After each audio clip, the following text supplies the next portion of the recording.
My views regarding the different marriage rates is that I think other collectives, especially non-Black collectives, as compared to us as the Black collective, that they are a monolith and that we must understand the depth of that monolith, because it's one thing to see that they have high ranking with regards to marriage. It's another thing to actually break down that expression of self and realize the depth of that. I don't think we realize how big of a deal it is that they're on this page together. So let's analyze that, and this is just my viewpoint of what I perceive of other collectives because they are so highly married.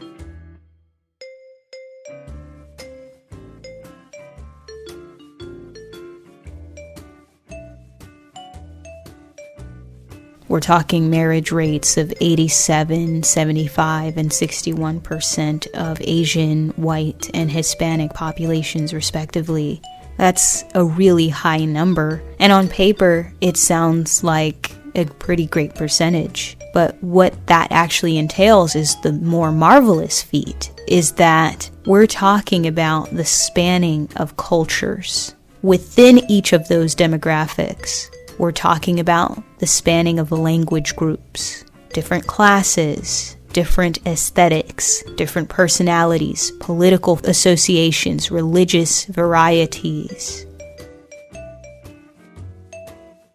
Every single demarcation of human experience you can have, but within a demographic alone. And they're spanning that across the three of those demographics. And of course, to say that is a pretty big deal when you're not actually seeing anything like that. So you have to ask yourself, how do all those different portions of human reality have this norm in common?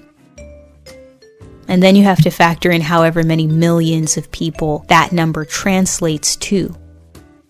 So knowing that there are so many millions of families out there and that the majority of non-Black people are from a nuclear family is something that we cannot relate to as Black people at all.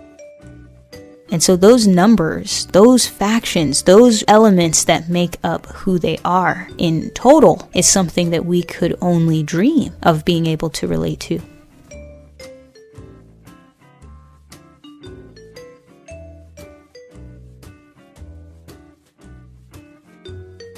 At the rate that non-Black populations marry, it's safe to say they are affirming their value over time.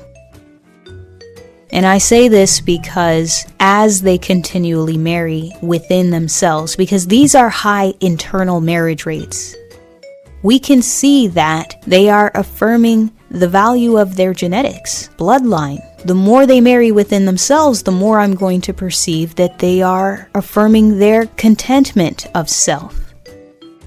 It's safe to say that they majority-wise prefer and value themselves, but not just in any vain verbal way, but through the actions that they are making. It shows that they are falling more in love with themselves across eras, across all the variety of self any population could possess. It also shows that they are falling deeper in love as they affirm themselves with whoever they feel they should be.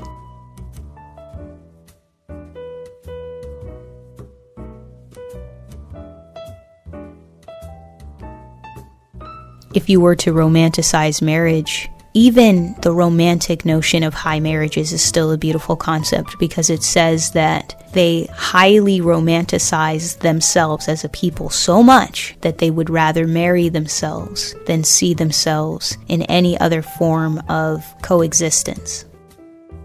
And if you wanted to see marriage as structural, you can see it as they're constantly building up their identity. They're constantly building up order within themselves because of what a unified society would mean from a psychological, economic, and every other perspective and vantage point. They know the value of that, which is why they constantly feed into it.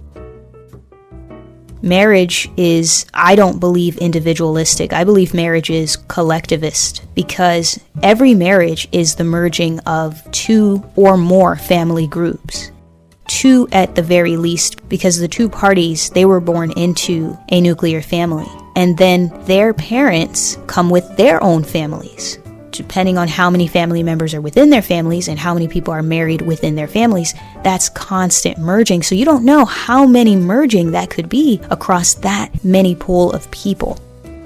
And so as you marry, especially in a highly married collective such as the non-Black populations, you're truly marrying community and becoming more familiarized as a people. You're not just bound through genetics, which you cannot control per se. You're bound through choice. You're bound through this structural inclination of wanting to marry within who you are. So that is a high level of self-validation.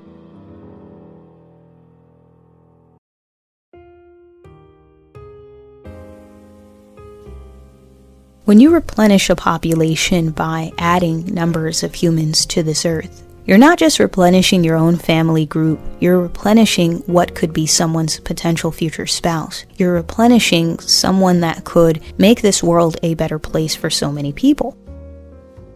But you're also ensuring that you're merging family groups alongside of replenishing, so that you're creating for that offspring an alliance, a network, a team, and a pool of resources, human resources, as well as tangible resources that they could always benefit from.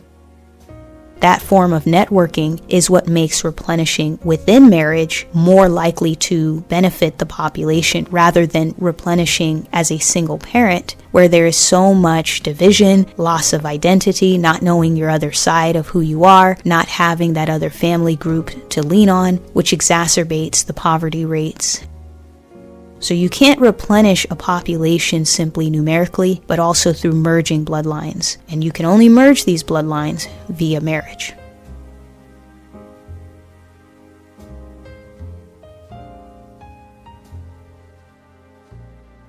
When you think of the surplus of suitable husbands and wives, other collectives, because they are highly married, would likely have that. And what I mean by this is socialization. How you are socialized to perceive norms as a way of life determines your ability to appease those norms.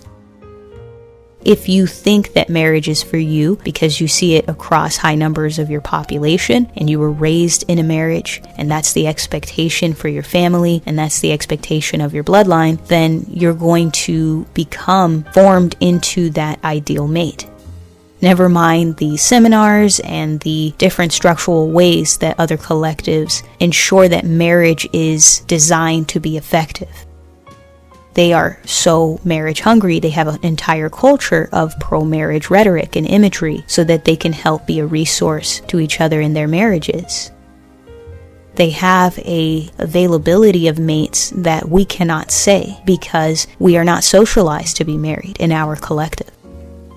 We are socialized to have a lot of sexual pair bonding and to pretty much be anti-marriage, because when you see the rhetoric surrounding us, it's rhetoric that should make you look down on the opposite sex. There's no real training ground to become married, so the expectation of marriage is debated. The surplus in finding mates would definitely be within non-Black collectives, that they have access to people that are molded into appealing marriage partners. Whereas within our collective, because there is no culture of marriage, it's going to be a shortage of people that could be viable marriage partners.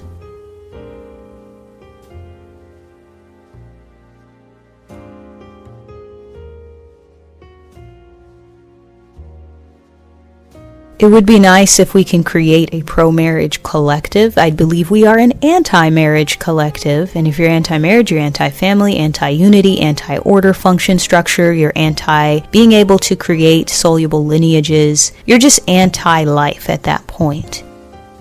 Because life is meant to be lived in a functional way, in a way that is well-meaning. We are not supposed to have all this criminality, deviancy, disunity. We're just ranking very high in the wrong ways. And it would be nice if we can rank high in the right ways so that we could have a real use of our population, because there are so many numbers of amazing, talented, powerful people that could otherwise be that much more increased if we were to cultivate a love-based collective.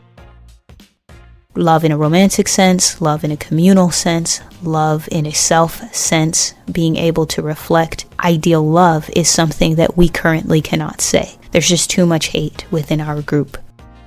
We can look up to these other collectives and what they're doing and aspire to those norms within ourselves. I believe as long as we exist, we are meant to exist. I believe as long as there are issues, we can solve those issues. It's just a matter of, will we put in the effort to do so? Well, that is all I have for this discussion, and I hope you enjoyed it. Thank you so much for listening. God's willing, stay tuned for more.